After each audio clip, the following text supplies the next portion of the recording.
If you guys remember, last week we did start with the thoracic cavity and we did talk about everything except for heart and the blood vessels.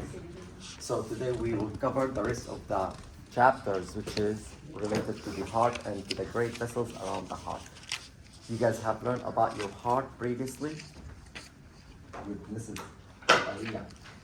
As you guys know, we don't discuss anesthesiology or function.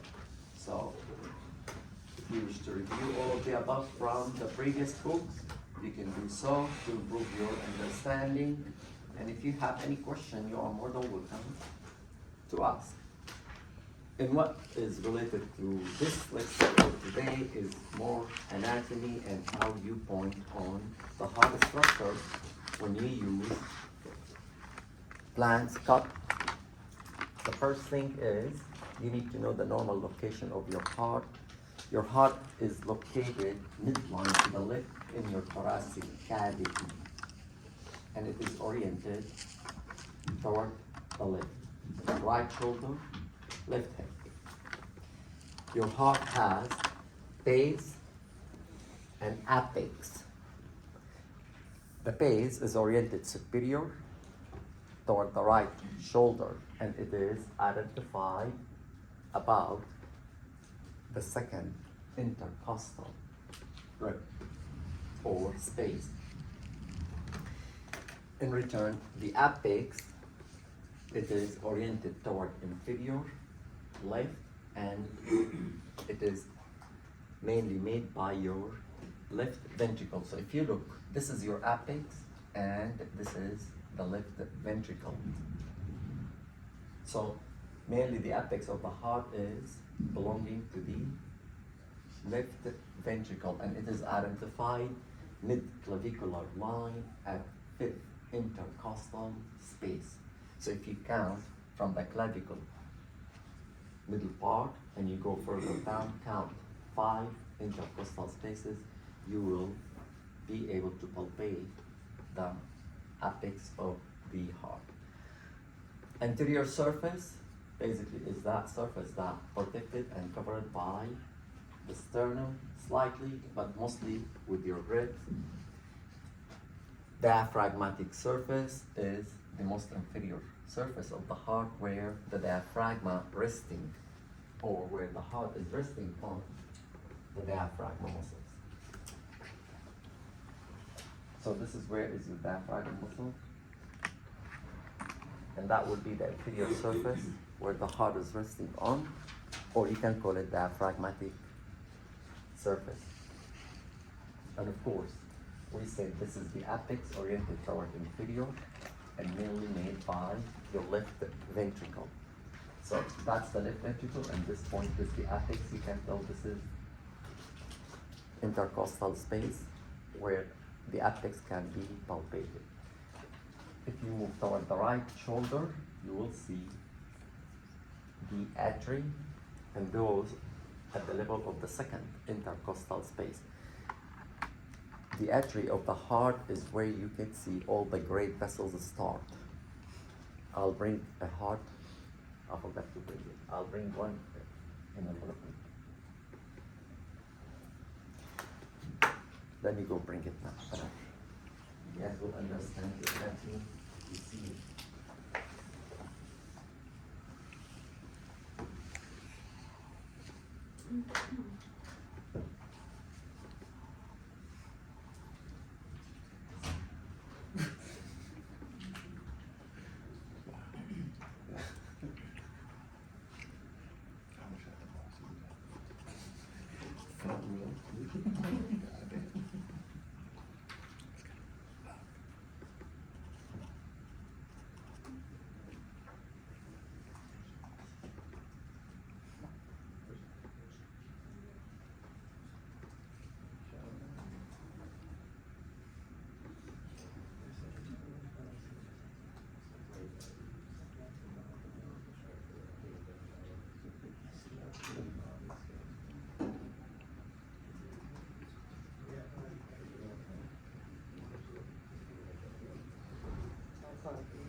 So one more time, this is the heart, and that's the way is our heart oriented in our body, as we say, midline to the left of the thoracic cavity.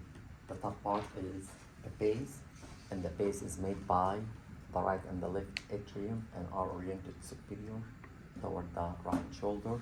You can see them at the level of the second intercostal space toward the most inferior part, and to the left oblique at the level of the fifth intercostal space. You can see the apex of your heart, and mainly it's created by the left ventricle.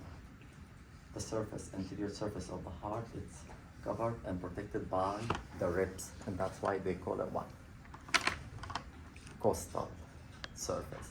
In return, your heart completely rests on your diaphragma muscles, and that surface, we refer to it by diaphragmatic surface or the inferior surface of the heart.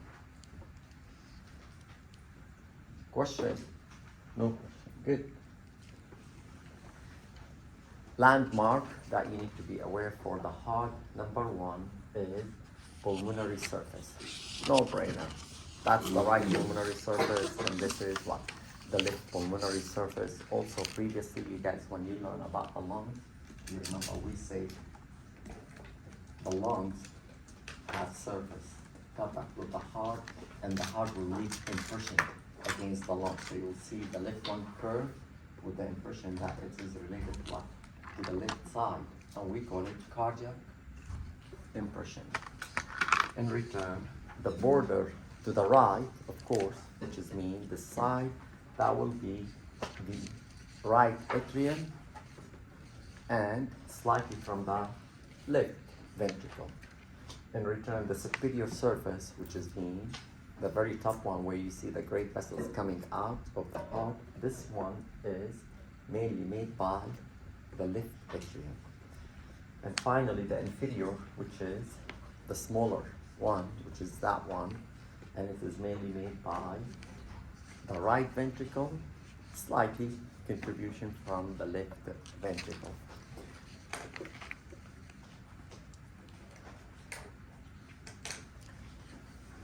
Your heart, like any other organ in your body, need a covering layer, and we refer to the covered layer by the pericardium. And the pericardial layer is double fold. One comes in contact with the heart, which is this one, and of course, in this picture, they have to separate both layers of the pericardium. So the inner one, the one comes in contact with the heart, we call it visceral pericardium. Or, if you wish, you can call it epicardium. And the epicardium or the visceral pericardium, basically, it's a part of the heart wall. Toward the outside, another layer that surrounding the heart, that will be parietal pericardium. The parietal pericardium. Between them, a tiny space, we call it pericardial space. The space contains small amount of serous fluid to allow the heart to slide against all the structure within your thoracic cavity. When your heart beats without your boyfriend next to you, okay? It beats like this. You can go on YouTube and see an open heart surgery, and you can tell how the heart is very forced when it beats. Everything in your body shake. The heart beat with a very strong force, and this is will allow my heart to to slide because of the double layer of the pericardium tissue with that fluid. Of course, tons of diseases cause what? Fluid collection within that space. And we refer to it by pericardial effusion. The way how we name the space around the lungs, the pleura, and where the fluid is collected is pleural effusion. It's the same concept, except you're gonna use pericardial name rather than pleural name. In some people, when the amount of the fluid way too much to the point, they will restrict the heart during the diastole, meaning your heart doesn't have a good diastole because of too much fluid. They don't want to call it pericardial effusion. They refer to it by cardiac tamponade. And the cardiac tamponade is basically an emergency before the patient dies. When the diastole is restricted, that means the important organ for your survival in your body, including the brain, are not receiving blood. They will receive a blood only what? When my heart in systole contract, not when my heart in diastole. This is not compatible with life. So your brain and other organs that are important for our survival, they should receive a blood in both ways, during heart systole and during heart diastole. So restriction of the diastole during tamponade is very bad. Question? No?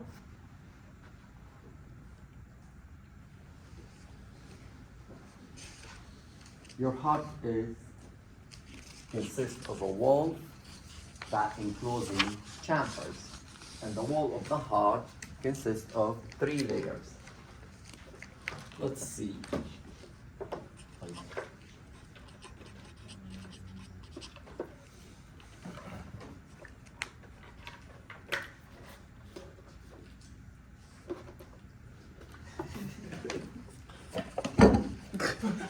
You can break. Are you serious? Damn, I'm useless. Gravity. So we are talking about the wall of your heart, and the wall of the heart consists of 3 layers, starting from outer to inner. The most outer, we just said it, is the visceral pericardium, or you can call it what? Epicardium. The thickest part, which is represent the muscles, and we call it what? Myocardium. What type of muscles? Huh? What type of muscles is your heart? That's right. Striated. Are they voluntary or involuntary? Involuntary. Involuntary. So, same as the skeletal muscles, except they are what? Involuntary. So they are striated like my muscles of my skeleton, but they are involuntary. Going further toward more inside, you're gonna see the delicate layer, which represents the epithelial tissue. And always the epithelial tissue of our body is the one lining from inside the organ, the whole organ. And in some places, they give it specific name. Like in your heart, they don't want to call it epithelial tissue, they call it endocardium. So the wall of your heart is 3. Epicardium, myocardium, and what? Endocardium. And you are seeing them in this cut for your image. That's all we need to know, not too much.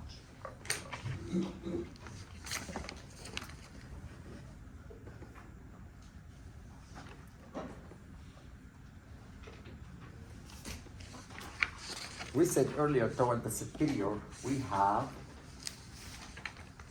the atria, which is the name, the superior surface of my heart. And the atria are right and left. And they refer to them by receiving chambers. Why? Because the right atrium receives all the deoxygenated blood through the 2 big veins in your body, superior vena cava and inferior vena cava. So blood venous system will be collected from everywhere in your body through those 2 veins, and they return the deoxygenated blood to my right atrium. Correct? Of course, the right and the left atrium are separated by a septum. We call it interatrial septum. So if you look at this picture, those are the atria, and the septum is a little bit slightly next to the aorta. So we are talking about this part.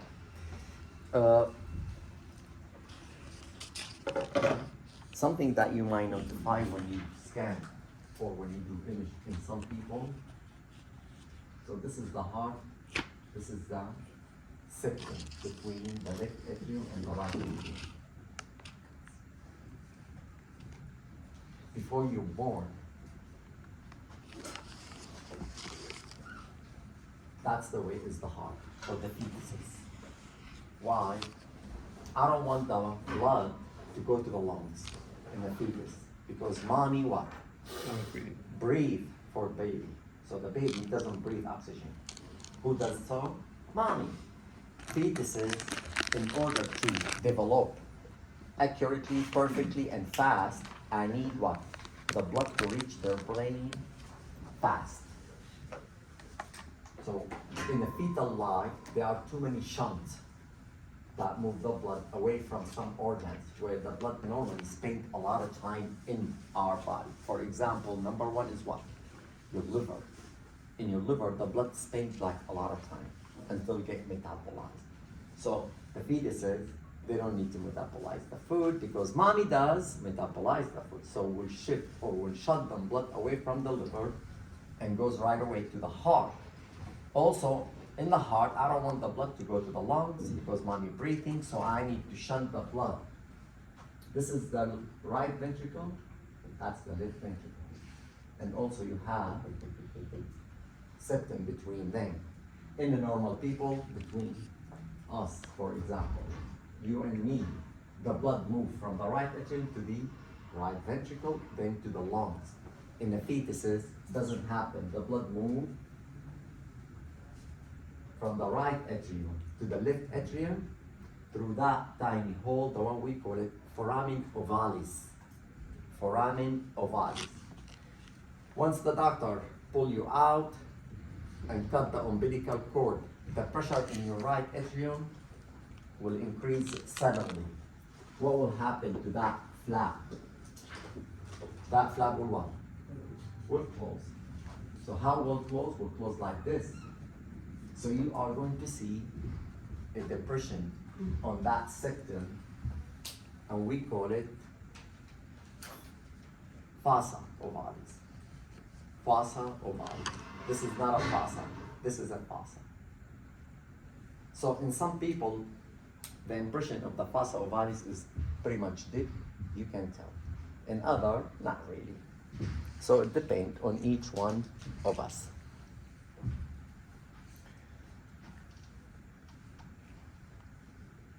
Yeah, you have it over here. So, those are the receiving chambers, the right atrium and the left atrium. The right atrium receives blood from superior and inferior renal cava, those are deoxygenated blood. The left atrium receives blood from my lungs after being what? Oxygenated. The next two chambers, which is, we refer to them by pumping chambers, which is, I'm talking about what? The right and the left ventricles. And the right and the left ventricles are separated by what? Septum. We call it interventricular septum. Notable, the septum is very developed on the bottom and very thin on the top, and this is why it's explaining that some fetuses, they born with the hole connected between them, and we call this interventricular septum defect. So mostly commonly located where? On the superior aspect. Now, why do we call them pumping chambers of the heart? The right atrium will pump the blood through the pulmonary trunk to my lungs. The left atrium pump the blood through the aorta to everywhere in your body. Good? Another structure that you can see in the heart are the valves. Between the right atrium and the right ventricle, I have tricuspid valve, or you can call it right atrioventricular valve. Right atrioventricular valve. Or you can call it tricuspid. Why they call it tricuspid? Because it consists of what? 3 leaves. On the left atrioventricular valve, or you can call it bicuspid, because it has what? Only 2 leaves. And more commonly name used for those is mitral valve. Most people use word mitral valve. Each of those valves has chorda tendinosa, an extension like the finger. You see, those are the chorda tendinosa. And they are attached to a smooth muscles. Those muscles, they are not related to your myocardium. Those are smooth muscles. We call them papillary muscles. During heart contraction and relaxation, those muscles also what? They contract and they relax. When they contract, they pull the valve, chorda tendinosa down, and the valve are what? Closed. During relaxation, those muscles also what? They relax. The valve is open. So my finger are the chorda tendinosa. The muscles, papillary muscle, contract, relax, contract, relax, open and close. The blood from the right side of your heart move from the right atrium to where? To the right ventricle through those valves. And of course, the blood is not allowed to go back. Valve function is what? One way, never the opposite way, unless you got a problem. Some people, they have what we call it regurgitation. Regurgitation mean or insufficiency. The valves are not completely what? Closed. They will remain slightly open. This is allow the blood to move back way. Other people, they have stenosis in this valve, meaning the valve is not open enough to allow all the amount of the blood to move from the right atrium to the right ventricle. So either or, they're both ways problem. In return, from the left side of your heart, the left atrium move the blood to the left ventricle through the mitral valve, and it is the same concept. The blood is not allowed to move back way. From the right ventricle, the blood moves to where? To the pulmonary trunk. This is the pulmonary trunk, which is the blood moved from my right ventricle through this pulmonary trunk. There is also another valve.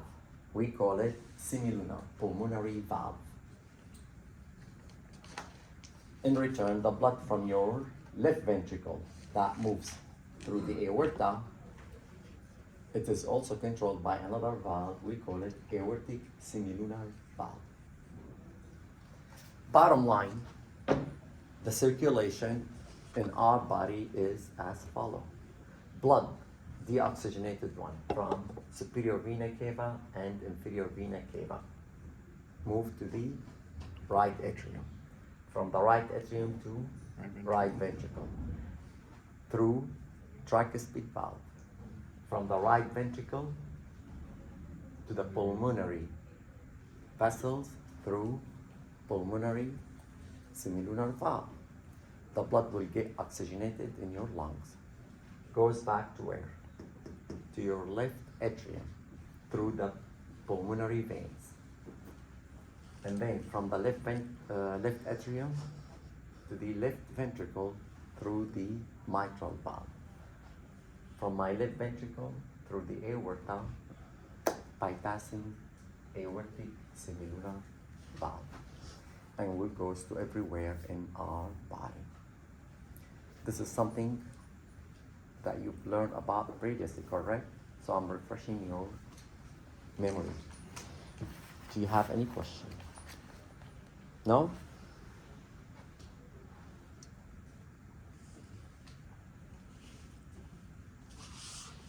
This is an image where you see the cut is axial, like this. They cut exactly at the level of all valves. So you can see them. Coincidentally, during systole and the diastole, when the atrioventricular valve are open, the semilunar valve are what? Closed, to allow the ventricle to fill with what? With the blood.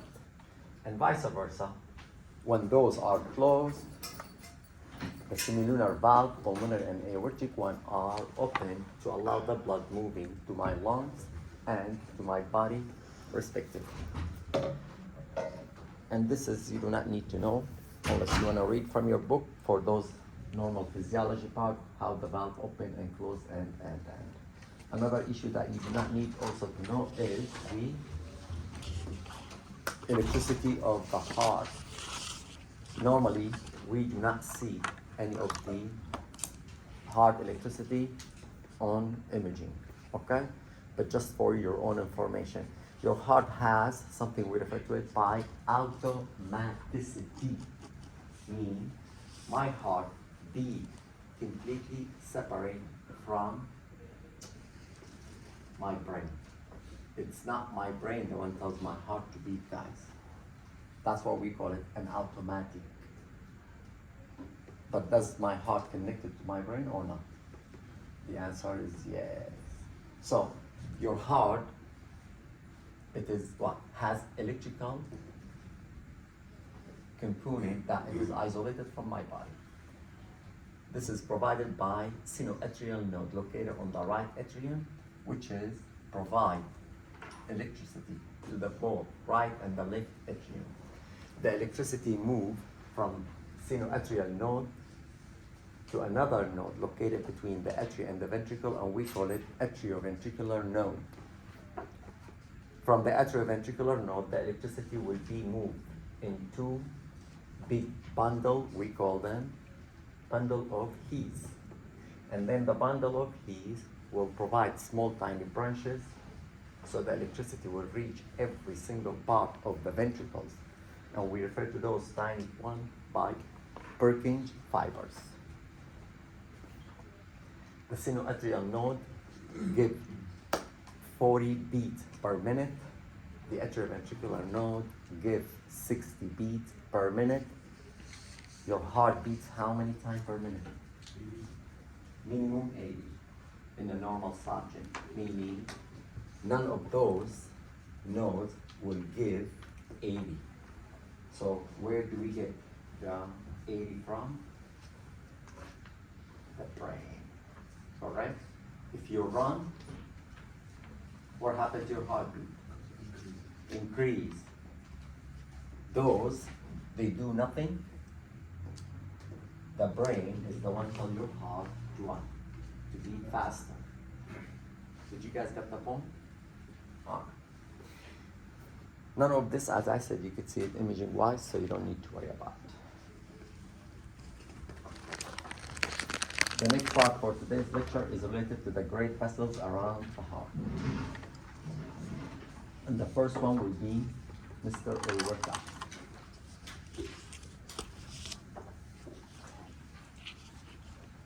Earlier I said the aorta comes out from the left ventricle. This is my left ventricle. So where is the starting point of my aorta? From my left ventricle. Where does the aorta end? In my abdominal cavity, at the level of the umbilicus. Or my umbilicus corresponds to the lumbar vertebra number 4. At that point, the aorta will split into right and left common iliac vessels. Correct? Your aorta is the largest artery in your body, and it is responsible for distributing all the blood to everywhere in your body. And the aorta consists of 3 portions based on the blood direction. The one comes out of the ventricle, we call that ascending aorta. From the ascending aorta, The other way, no? Go ahead again. It's not the other way. It works. They flip it. supposed to be that way. That way. From the left ventricle, the aorta goes, and the first portion is the ascending aorta, and the ascending aorta gives only one single branch, which is the right and the left coronary artery that supply your heart.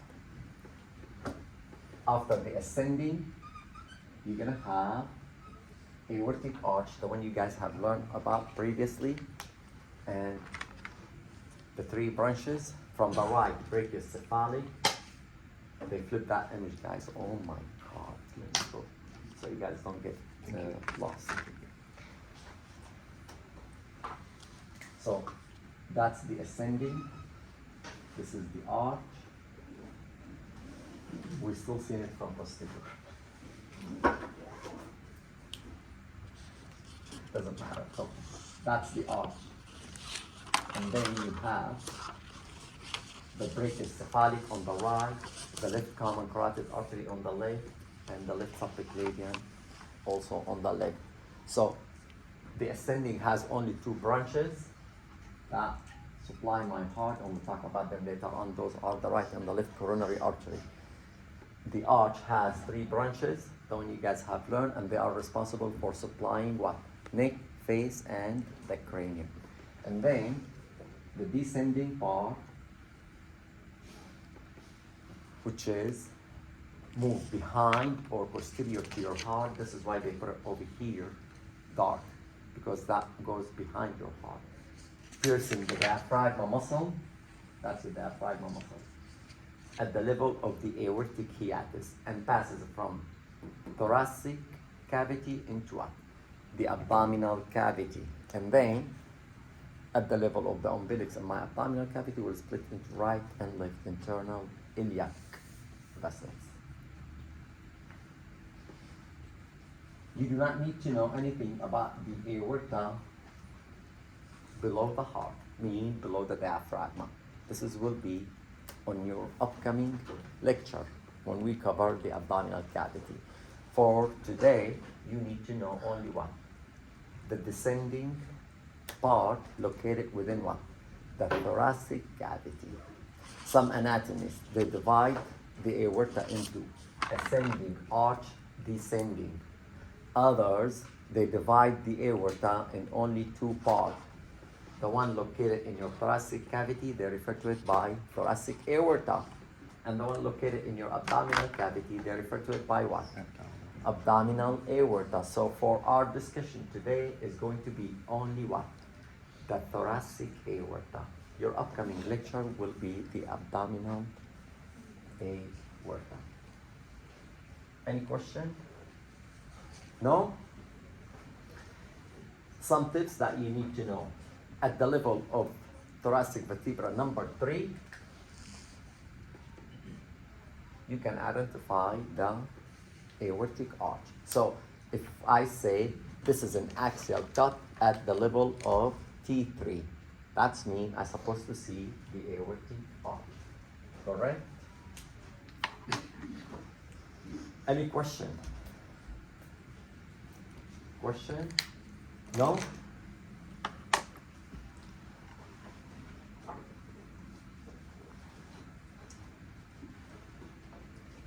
Not too many branches of the aorta, by the way, in my thoracic cavity. Majority of the branches of my aorta in my abdominal cavity. And this is you guys can learn about them. The next blood vessels at the level of the heart is the superior vena cava. Everything above your diaphragma level, including your upper extremity, your chest, neck, and head. The blood venous come back to the heart through the superior vena cava. And the superior vena cava, it is formed by the emerging of the right and the left brachiocephalic vein. You guys learned previously during the neck which two veins form brachiocephalic vein. The brachiocephalic vein, it is formed by the emerging of two veins, which is subclavian and internal jugular vein. So the internal jugular vein, not right. The internal jugular vein coming from my neck, draining the blood from the brain. The subclavian vein drain my upper extremities. Both, they are going to emerge and they're gonna form brachiocephalic vein. The brachiocephalic vein identified just posterior to the sternoclavicular joint, behind this joint exactly, underneath of it. So do will happen on the opposite side. The left brachiocephalic vein is formed by the left internal jugular vein and the left subclavian vein. If you guys remember previously, we say everything in our body, right and left respectively, exception to the rule is the brachiocephalic artery. So we have only one brachiocephalic artery on the right, but you have what? Two brachiocephalic veins, okay? One on the right and one on the left. The two brachiocephalic veins, when they move together, they are going to form the superior vena cava. And the superior vena cava ends in my right atrium, bringing the blood from the upper extremity, thoracic cavity, neck, and head. The superior vena cava, it is protected by your sternum. The whole entire superior vena cava is behind my sternum. Anatomically, the superior vena cava is identified to what? To the right of aorta ascending part. So you're gonna use this as what? As a landmark to point on superior vena cava. You can use another landmark. Superior vena cava, it is anterior to the pulmonary artery. Do you see those? The right pulmonary artery. So in order for you to see the rest of the right pulmonary artery, I need to take what? The superior vena cava out.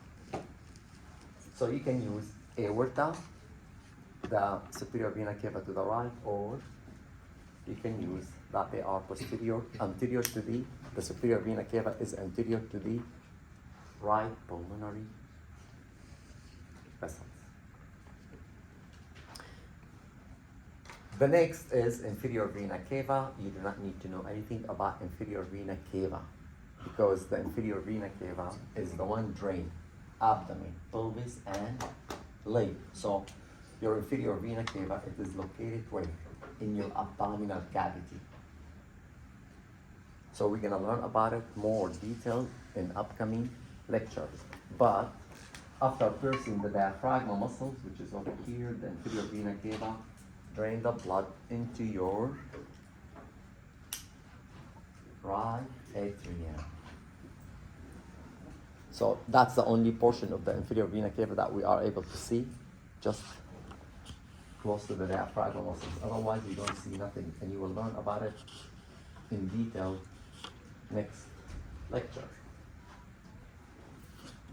Next, blood vessels at the level of the heart are pulmonary arteries. Pulmonary arteries are one of the exceptions to the rule in our body that they do not move oxygenated blood. All your arteries in your body, they move oxygenated blood, except pulmonary artery. The blood in our pulmonary artery is deoxygenated, contains CO2, correct?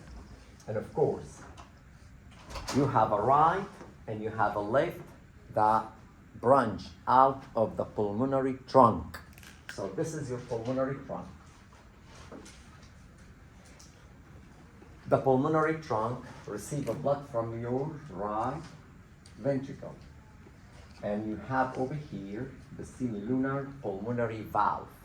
When my right ventricle pumps through the semilunar valve, the blood moves into the pulmonary trunk.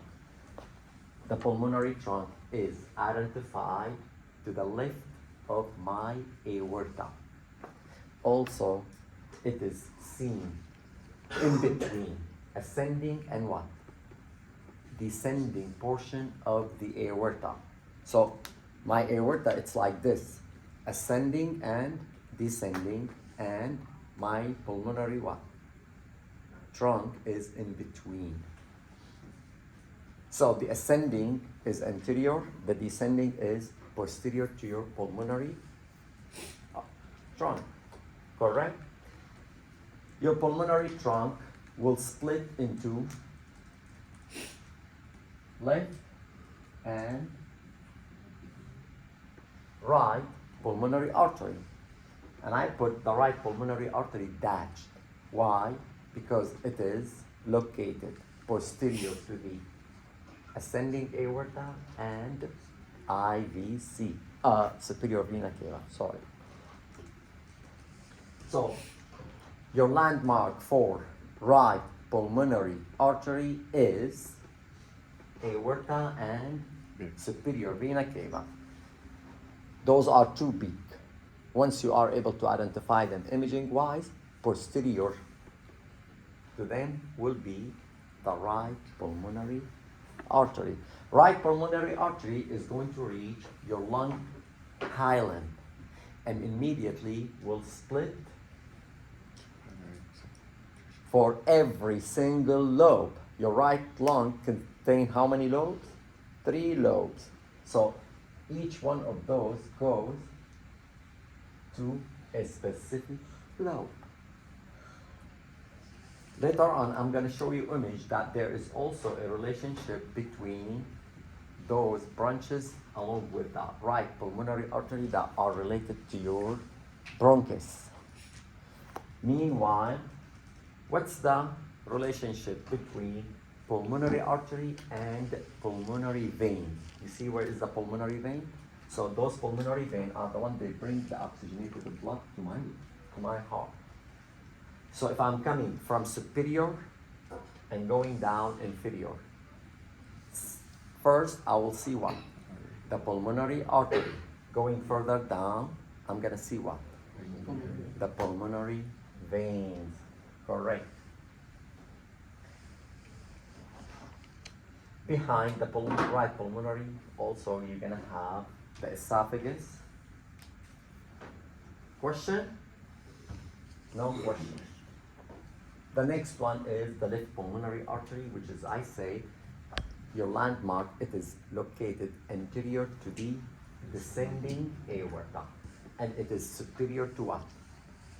To the pulmonary vein. So it is the same relationship between pulmonary artery and vein on the right and on the left. And of course, this is the area where is the hilum and the pulmonary vein enter the hilum of the lung. Question? No?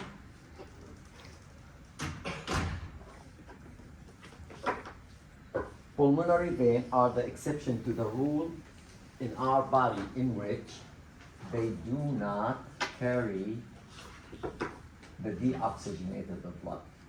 It is opposite. They carry the oxygenated blood that coming from our lungs. So in your lung, the blood will be oxygenated and it has to move to your left atrium through the pulmonary vein. So it's obvious. The right pulmonary vein is what? Longer than the left because my heart is more toward the left. So they are longer. Both of them, they pass just posterior to the atrium. So that's the left atrium.